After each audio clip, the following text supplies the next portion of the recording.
کہا گیا کہ العلم لا یعطیک بعضہ حتی تعطیہ کلک، کہ علم ایک ایسی شے ہے، ایک ایسی نعمت ہے کہ جب تک آپ سراپا اس کے نہیں ہو جائیں گے وہ اپنا ایک حصہ آپ کو نہیں دے گا۔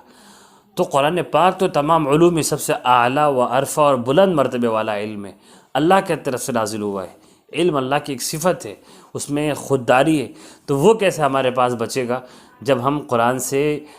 وقتی تعلق کریں گے، رمضان کے مہینے والا یا صرف پڑھائی۔ بسم اللہ الرحمن الرحیم، الحمد للہ الذی بنعمتہ تتم الصالحات، والصلاة والسلام علی سیدنا محمد وعلی آلہ وصحبہ اجمعین۔ قرآن پاک کا مہینہ آنے والا ہے، رمضان المبارک کا مہینہ قرآن کا مہینہ ہے۔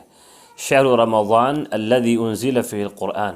اللہ نے فرمایا کہ رمضان کا مہینہ وہ ہے جس میں قرآن پاک کو نازل کیا گیا، لہٰذا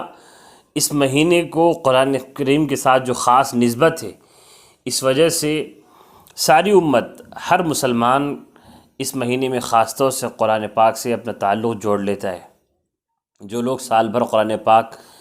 اور مصحف شریف کو کھول کر دیکھتے بھی نہیں، وہ رمضان کے مبارک مہینے میں اللہ کی توفیق سے قرآن پاک کی تلاوت بھی کرتے ہیں۔ لیکن مسئلہ یہ ہے کہ ہم قرآن پاک سے استفادہ نہیں کر پا رہے۔ اللہ جل شانہ کی طرف سے اترا ہوا ایک ڈائریکٹ علم، ایک ایسا علم جو بلا واسطہ اللہ جل شانہ کی طرف سے انہی کے الفاظ میں اترا ہے، اس سے ہم رہنمائی حاصل نہیں کر پا رہے، اس سے فائدہ حاصل نہیں کر پا رہے کما حقوق، نہ اپنی ذاتی زندگی میں، پرسنل لائف میں، اور نہ ہی قومی مسائل میں۔ قرآن پاک سے تعلق کے لیے حدیث کے اندر ہمارے لیے ایک بہترین رہنمائی موجود ہے۔ شاید وہ ایک خامی ہے جس کی وجہ سے بہت سارے وہ لوگ جو قرآن سے وابستہ ہیں، خاص طور سے وہ لوگ جن کا تعلق علم دین سے ہے، مدارس سے ہے، جو حفاظ ہیں یا علماء ہیں، ان میں سے بہت سارے لوگ قرآن پاک سے مستفید نہیں ہو پاتے۔ حدیث پاک میں اس سلسلے میں ان سب لوگوں کے لیے، ہم لوگوں کے لیے ایک رہنمائی موجود ہے۔ اللہ کے رسول صلی اللہ علیہ وسلم نے ارشاد فرمایا، بخاری شریف کی حدیث ہے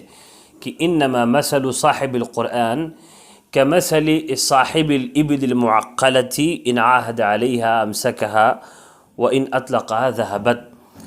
اللہ کے رسول صلی اللہ علیہ وسلم نے ارشاد فرمایا کہ قرآن پاک پڑھنے والے، قرآن والے شخص کی مثال بندھے ہوئے اونٹوں والے شخص کی طرح ہے کہ اونٹوں کا مالک جب تک اونٹوں کی نگرانی کرتا رہے، ان کو باندھا رہے، مسلسل دیکھ ریکھ کرتا رہے، تو اونٹ اس کے پاس بچیں گے، اور اگر ذرا بھی اس نے غفلت برتی، ان اطلقہا، اور اسے باندھنے سے غافل ہو گیا تھوڑی دیر کے لیے بھی، تو اونٹ اس کے پاس سے بھاگ جائیں گے، بدک جائیں گے۔ کہا جاتا ہے کہ جن جانوروں کو انسان پالتا ہے، جو پالتو جانور ہیں، ان میں سب سے زیادہ بدکنے والا، بھاگنے والا جانور اونٹ ہے۔ قرآن پاک کی تشبیہ اللہ کے رسول صلی اللہ علیہ وسلم نے اونٹ سے دی، قرآن پاک کو اونٹ کے مشابہ قرار دیا، اونٹ کے جیسا قرار دیا۔ جیسے اونٹ کی اگر نگرانی نہ کی جائے، مالک تھوڑی دیر کے غافل ہو جائے، تو اونٹ اپنے مالک کے پاس سے بھاگ جاتا ہے۔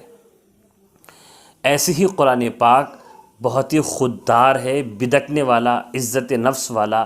غیرت مند علم ہے کہ اگر قرآن والا شخص، خواہ وہ حافظ ہو، وہ عالم ہو، وہ سالہ سال قرآن پاک کے الفاظ اور اس کے معانی میں اس نے وقت لگایا ہو، محنت کی ہو، مطالعہ کیا ہو، اگر اس نے تھوڑی دیر کے لیے بھی غفلت برتی تو قرآن پاک چلا جائے گا، اس اونٹ کی طرح جو تھوڑا موقع پا کر بھاگ جاتا ہے۔ اس حدیث پاک میں ہمارے لیے ایک بہت بڑی رہنمائی موجود ہے کہ قرآن پاک سے استفادہ کرنے کے لیے ضروری ہے کہ اللہ کے کلام سے دائمی ربط پیدا کیا جائے، مسلسل تعلق، پورے سال والا، روزانہ والا، صبح و شام کا تعلق پیدا کیا جائے۔ ہم میں سے بہت سے لوگ ایسے ہیں جن کے پاس علم اور آلات علم بہت ہیں، گہرا مطالعہ ہے، ایک تجربہ بھی حاصل ہے، اور جب وہ قرآن پڑھتے ہیں تو بہت سارے معانی، بہت ساری باتیں ان کے ذہن میں آتی ہیں، وہ تفسیر کا مطالعہ کرتے ہیں، لیکن زندگی میں اس کا اثر نظر نہیں آتا۔ وہ جدید دنیا میں، آج کے زمانے میں اپنے ذاتی مسائل میں قرآن سے رہنمائی ڈائریکٹ حاصل نہیں کر پاتے، اس کی وجہ یہ ہوتی ہے کہ کچھ دن تو قرآن سے اچھا خاصا تعلق ہوتا ہے، پھر کچھ دن سے قرآن سے تعلق بالکل ٹوٹ جاتا ہے۔ رمضان میں صبح و شام قرآن کی تلاوت ہوتی ہے اور پھر پورے سال کے لیے ناطہ ختم ہو جاتا ہے۔ تو حضور نے فرمایا کہ قرآن بہت غیرت مند ہے، بہت عزیز النفس ہے، اللہ کی طرف سے اترا ہوا ڈائریکٹ علم ہے۔ علم تو فی ذاتی، علم تو خود، خواہ وہ کیسا بھی علم ہو، بہت ہی زیادہ غیور واقع ہوا ہے۔ کہا گیا کہ العلم لا یعطیک بعضہ حتی تعطیہ کلک، کہ علم ایک ایسی شے ہے، ایک ایسی نعمت ہے کہ جب تک آپ اس سراپا اس کے نہیں ہو جائیں گے، وہ اپنا ایک حصہ آپ کو نہیں دے گا۔ تو قرآن پاک تو تمام علوم میں سب سے اعلیٰ و عرفہ اور بلند مرتبے والا علم ہے، اللہ کی طرف سے نازل ہوا ہے۔ علم اللہ کی ایک صفت ہے، اس میں خودداری ہے، تو وہ کیسے ہمارے پاس بچے گا جب ہم قرآن سے وقتی تعلق کریں گے، رمضان کے مہینے والا یا صرف پڑھائی کے زمانے والا۔ اس سلسلے میں ایک اور حدیث ہے، حضور پاک صلی اللہ علیہ وسلم نے فرمایا استذکروا القرآن، قرآن کا تذکرہ کرتے رہو، قرآن کو پڑھتے رہو، قرآن سے تعلق جوڑے رکھو۔ فَإِنَّهُ أَشَدُّ تَفَصِّيًا مِّن صُدُورِ الرِّجَالِ مِنَ النَّعَمِ، کہ قرآن پاک، قرآن کے الفاظ اور معانی انسانوں کے دلوں سے اتنا تیزی سے نکل جاتے ہیں جتنا تیز سے جانور بھی نہیں نکلتے اپنی لگام سے الگ ہونے کے بعد۔ اگر جانوروں کو باندھ دیا جائے پھر انہیں چھوڑ دیا جائے تو وہ جتنی تیزی سے بھاگیں گے اس سے زیادہ تیز قرآن دلوں سے نکلتا ہے اگر قرآن سے غفلت برتی جاتی ہے۔ لہٰذا ہم میں سے اکثریت، بہت چند خاص اللہ تعالیٰ کے خاص بندوں کو چھوڑ کر اکثریت ایسی ہے، تمام تر ٹیلنٹ، بہت ساری صلاحیتوں، اعلیٰ دماغ اور ذہانت کے باوجود بھی ہم لوگ میں سے اکثریت قرآن سے مستفید نہیں ہو پاتی۔ اس کی وجہ یہ حقیقت ہے کہ ہم لوگ قرآن پاک سے روزانہ والا تعلق، دائمی تعلق، ہمیشہ والا رابطہ نہیں رکھتے، اور اس کا تعلق کہ قرآن غیور ہے، صرف قرآن کے الفاظ کے ساتھ اس کا تعلق نہیں ہے، قرآن کے معانی کے ساتھ بھی ہے۔ قرآن سراپا، خواہ وہ الفاظ ہو یا معانی ہو، اس کا مطلب ہو، اس میں چھپا ہوا علم اور روشنی ہو، یہ سارا پورا حصہ بہت غیور ہے، عزیز النفس ہے۔ اس لیے یہ عہد کریں کہ اب قرآن پاک سے سال بھر تک تعلق باقی رکھیں گے۔ بہت سے مرتبہ ایسا ہوتا ہے کہ ہمیں قصے کہانی یاد رہ جاتے ہیں، 10 سال 20 سال پہلے کے کوئی واقعہ سنا تھا، دیکھا تھا، وہ یاد رہ گیا، لیکن قرآن پاک اگر ہم نے 1-2 سال بھی کوئی صورت یاد کر کے چھوڑ دی تو وہ بھول جاتی ہے۔ یہ قرآن کی غیرت مندی ہے، اس کا عزت نفس ہے۔ اس لیے ہمیں سمجھنا چاہیے کہ ہمیں اپنے روزانہ کی زندگی میں قرآن کو داخل کرنا ہے۔ سارے عوام سے بھی یہ درخواست ہے کہ تلاوت کی غرض سے علماء نے لکھا ہے کہ اگر قرآن پاک پڑھ کر بھول گیا، یعنی زبانی یاد کر کے بھولا یا دیکھ کر پڑھ سکتا تھا اور پھر چھوڑ دینے کی وجہ سے دیکھ کر پڑھنے پر قادر نہیں رہا، اب دیکھ کر پڑھ نہیں پا رہا ہے کیونکہ بہت زمانے تک چھوڑ دیا،